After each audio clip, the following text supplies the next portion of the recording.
Hello and welcome back. Over the past couple of weeks, I played some live poker.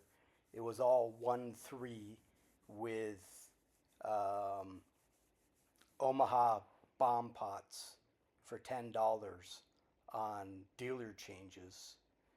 And I played for a total of 7 hours and won $401, averaging 17 big bets per hour. So that's pretty unsustainable. It was fun. I did really good and I'm happy. But I just wanted to update you and let you know where I've been and what I've done. So this is my very first hand, and I think I need to play tight, aggressive, patient, and disciplined. So with this King 3 suited, I was thinking about if it's even raised, I'm just not going to play it because I have zero reads on anybody and I really won't know what to do. But what ends up happening is the button just limps. So that, he's in position. I really don't know why he didn't raise, but he didn't. And then the small blind he left the table, so he ended up timing out.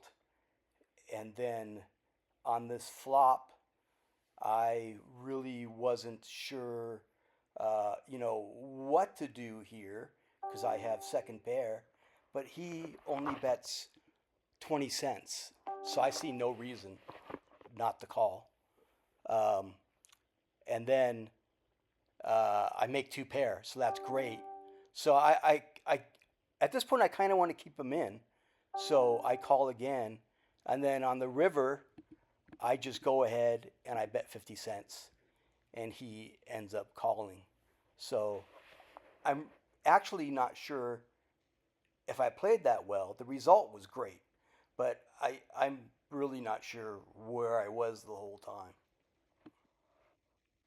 Okay, so here I have King 10 off in the cutoff. And again, I'm trying to play tight, aggressive, patient, and disciplined. And this is just my first few hands at these two tables. So I go ahead and, I'm thinking, you should be raising right now. But I just go ahead and fold because I don't know what they're going to do behind me.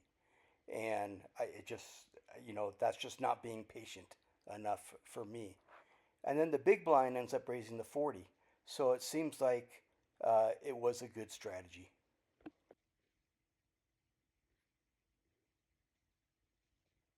Then I get ace jack off in the low jack. And I do want to play tight, aggressive, disciplined, and patient. But this is very near the bottom of my range. And if I'm not going to raise this, it's like, what am I doing? I think I have to show action, and and a hand like that is good enough to raise. And I flop nothing, but it's queen high, it's heads up. I go ahead and bet half pot into him, and he folds. So here I get pocket fives, and I'm thinking that I want her to be at least 15 times whatever I raise to. So standard raises 30, it has to be 450. All these remaining stacks have at least 450. So I feel comfortable. But now I get raised immediately to $1.05. And that $1.05 raise cost me 75 more cents. 75 cents. 75 times. I have a 1 in 8 chance of hitting a set on the flop. That So $10. 75 times uh, 8 is $6. He doesn't even have $6. And I'd really like there to be 15 times the amount uh, that I have to call in the stack because I need to offset all those times that I could hit a set and lose still, and I could hit a set and not stack them or just not get enough money. So I think it's more like 15 times. So I just go ahead and fold. It's a purely mathematical decision.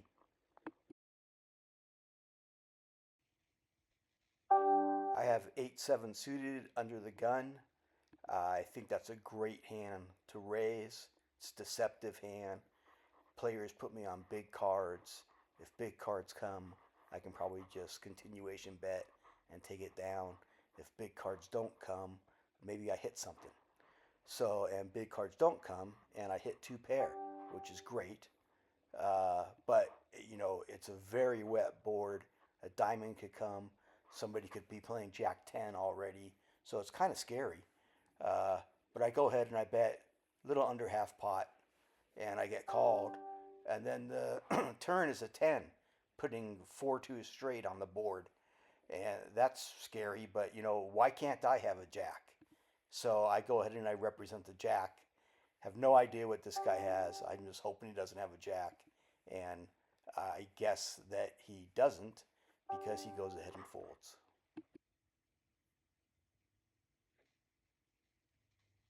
Here I have 5-3 suited in the big blind.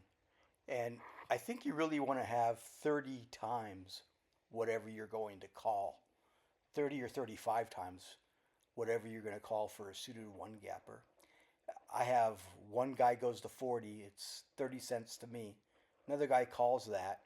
And the one guy has, you know, over $9, so 30 times 30 is 9. So that seems like okay. I really like this hand. It's very deceptive and you can, you know, stack somebody with it. So I think it's a good hand. So I just go ahead and call. Um, and then I flop a pair, and you know, me, I immediately, oh well, the guy's probably got ace king, you know, so I have a pair. So I'm just going to call.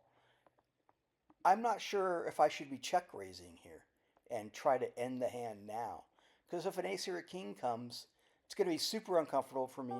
There's a flush draw out there. It's just a lot of stuff going on, but I, you know, weakly just call. And then the turn comes a 6. I still have a pair. Still think he could just have big cards. You know, I don't know what he's got, but I go ahead and I check again, and he bets again.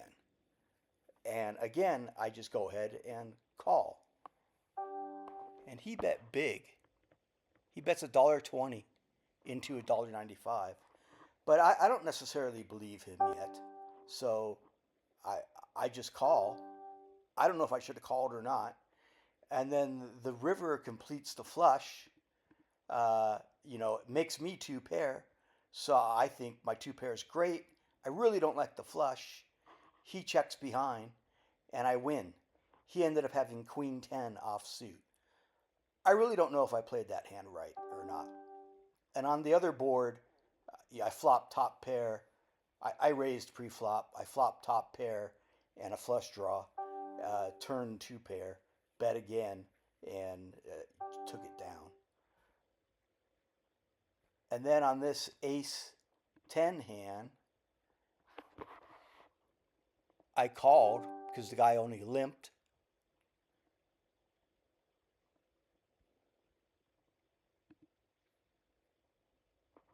And I checked backdoor flush draw, backdoor straight draw.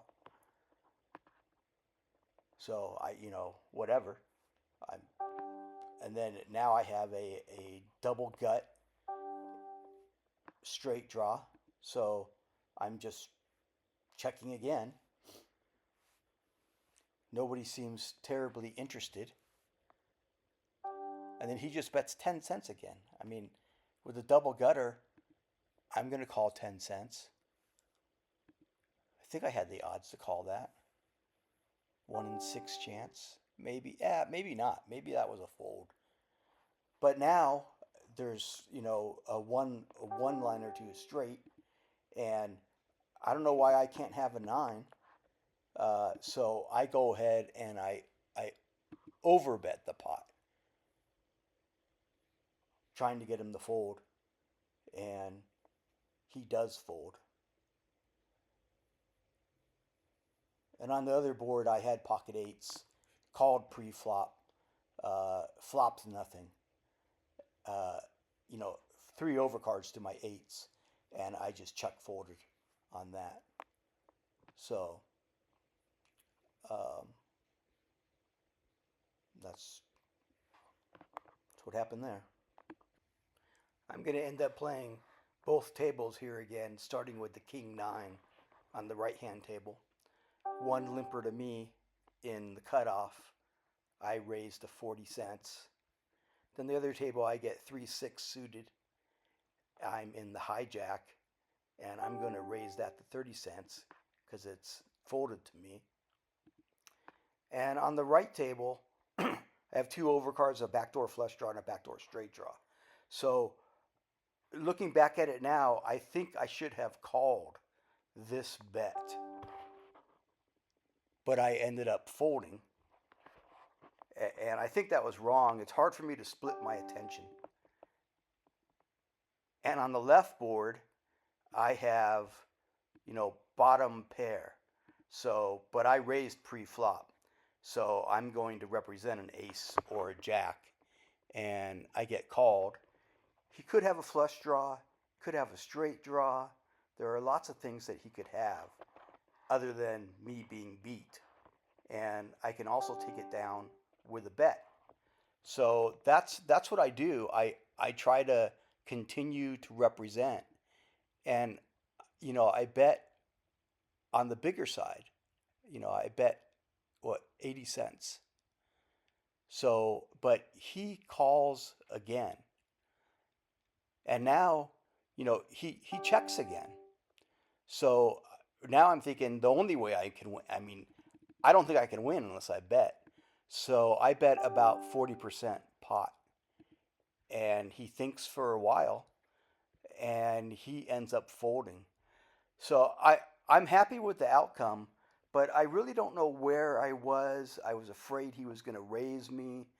Does $1.20 really, is 40% really enough to get him to fold? Maybe he had a jack, I guess. Or maybe he had spades and a straight draw. So that's it. I ended up about $5 in about 20 minutes of play. Was dealt 32 hands. I would appreciate any comments at all. You can comment on anything. The length of play, playing only 2 tables and not more, anything at all. Any comments would be much appreciated. Even if you're a troll, I would appreciate comments. So have a great day. Hope to read your comments. Thanks.